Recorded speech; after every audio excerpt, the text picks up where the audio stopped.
Hi, friends. This message is specifically for HSP empaths.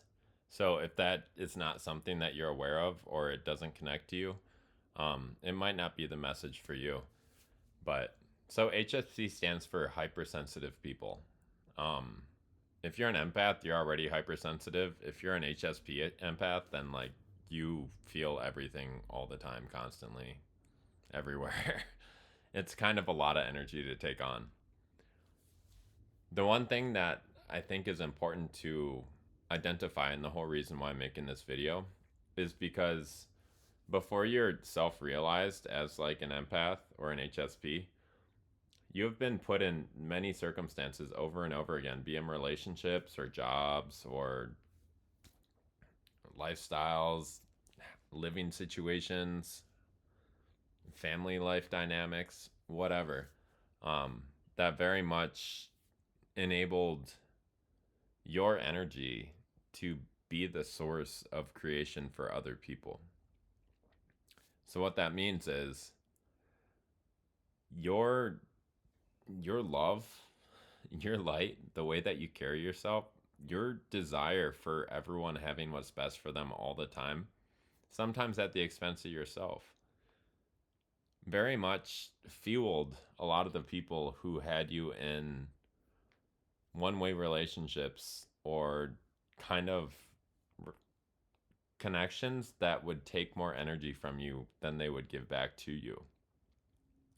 These people will not be doing as well when you create proper boundaries and you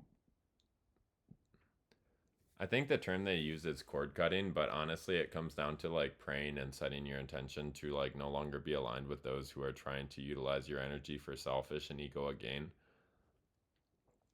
It allows you to retake your spiritual energy of creation.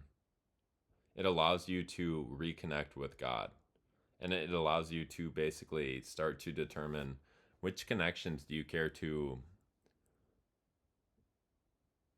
put time and energy into moving forward. For those who you took a step back from or made a boundary with, they're probably not doing as great if they were codependently tied to your energy. Those who were interdependently tied to your energy, meaning they saw you but they weren't sucking your energy. They're filling your bucket when they could and you're filling theirs when you could. Um those people are probably doing okay. They've like learned how to stand on their own 2 feet. The thing is no one teaches you how to stand on your own 2 feet, like at all. I think that's something that you are born with or you don't have. It doesn't mean you can't learn it, but it requires a lot of programming to basically get rid of the old scripts of codependency and scarcity mindset in order to move into abundance and interdependence, which is also the ultimate form of independence, which is being able to love other people where they're at and allowing them to love you where you're at as well.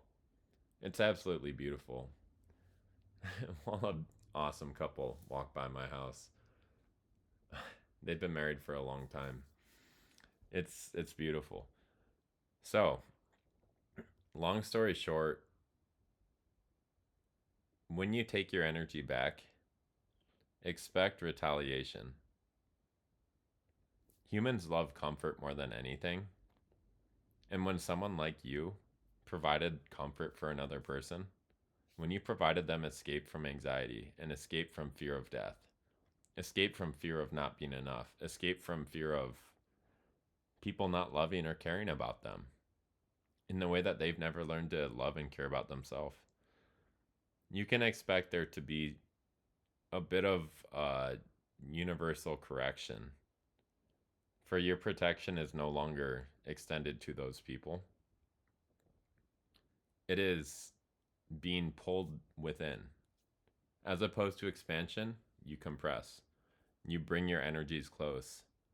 Because when your energies are close, you can discern what is positive, what is toxic, what is sucking from me versus what is giving to me. It doesn't mean that one is right or wrong or whatever else. It just means that like you have discernment now, which people who don't have the capacity to be their own source of light will feed off those without discernment who actively give and love and support and care about other people unconditionally because that's what they were taught. That's what they have learned. And for others, that's just how they are. If you're born with that kind of a soul and you became an HSP empath and you literally can feel other people and sense other people where they're at, but also recognize you don't have the capacity to heal them. That's not your work to do. That's leave it to God. All of a sudden, you have a superpower to create and enable the life that you've dreamed of. You have the capacity of discernment. You're allowed to judge now because you spent your whole life not judging, and you've seen people who are of good, of love and light, and people who are of darkness and hate and scarcity. Um, you can now choose which relationships you provide energy to. That in itself is very, very powerful. Because if people who didn't deserve blessings were able to thrive under connection with you, imagine how much you're going to be able to thrive when you have a proper connection with yourself. Food for thought. Uh, Paul signing off. God bless you. Um, if you like this video, like, share, subscribe, do your thing. It's your world. I'm just living in it. So take good care. And till next time, I love you. Thank you for being you. Peace.